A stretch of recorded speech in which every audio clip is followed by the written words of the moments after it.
Hello, আসসালামু আলাইকুম। কেমন আছেন সবাই? আশা করি সবাই ভালো আছেন। আলহামদুলিল্লাহ আমি ভালো আছি।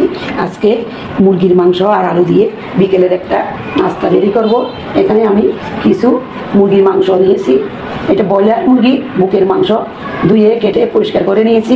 আমি এখানে দিব হাফ চা চামচ হলুদের গুঁড়া, হাফ চা চামচ মরিচের গুঁড়া, গোলমরিচের গুঁড়া, হাফ চা চামচ জিরা, হাফ চা চামচ ধনের গুঁড়া, হাফ চা চামচ গরম মশলার গুঁড়া, আদা বাটা 1 চা চামচ, রসুন বাটা 1 চা চামচ। মশলাটা আপনারা মাংসের পিস অনুসারে দিবেন। আমি এরকম 300 গ্রাম মাংসের মধ্যে এতটুকু দিয়েছি। লবণ দিব পরিমাণ মতো, সয়া সস দিব 1 চা চামচ। এটা আমার বাসায় করানো। আপনারা চাইলে সয়া সসের রেসিপি আমার পেজে গিয়ে দেখে আসতে পারেন। টক দই দিব 2 টেবিল চামচ, কর্নফ্লাওয়ার দিব 2 চা চামচ। এবার দিব লেবুর রস 1 টেবিল চামচ দিয়ে দিচ্ছি। এবার সম্পূর্ণ উপকরণ মেখে নিব। এবার 15 মিনিটের জন্য রেস্টে রেখে দিব। আমি এখানে একটা আলু ধুয়ে নিয়েছি, কুসো ছাড়িয়ে নিয়েছি। এটা আমি কেটে নিব।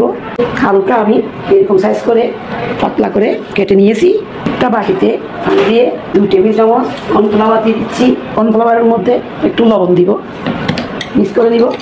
15 মিনিট রেস্টে রাখার পর মাংসগুলো এবার নিয়ে এসেছি। এবার আলুর পিসগুলো পানিতে এভাবে ভিজিয়ে নিব। 1 পিস মাংস এভাবে দিয়ে টেস্টিক দিয়ে এভাবে বানিয়ে নিব। 1 পিস মাংস এভাবে দিয়ে এভাবে বানিয়ে নিব। আমি সব বানিয়ে নিয়েছি। এবার তেলে ভেজে নিব।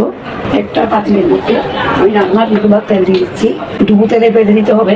তেল গরম হয়ে আসলে আমি একটা একটা করে নাস্তাগুলো দিয়ে দিচ্ছি। হয়ে গিয়েছে, এবার উঠিয়ে নিব। এবার বাকিগুলো আমি ভেজে নিব। বাকিগুলো আমি ভেজে নিব। এগুলি ভাজা হয়ে গেছে, এবার উঠিয়ে নিব। দেখুন, একটা প্লেটের মধ্যে আমি সবগুলো নাস্তা নিয়ে নিয়েছি। মাংস আর আলু দিয়ে খুব সহজে বিকেলের নাস্তায় এভাবে আপনারা বানিয়ে নিতে পারবেন। আশা করি সবার ভালো লাগবে। আমার এই ভিডিও যদি ভালো লাগে লাইক দিবেন, শেয়ার করবেন এবং আমাকে ফলো করবেন। দেখুন, দেখতে যেমন সুন্দর হয়েছে, খেতেও অনেক মজা হয়েছে। আশা করি সবার ভালো লাগবে। আপনারা সবাই ভালো থাকবেন। আল্লাহ হাফেজ।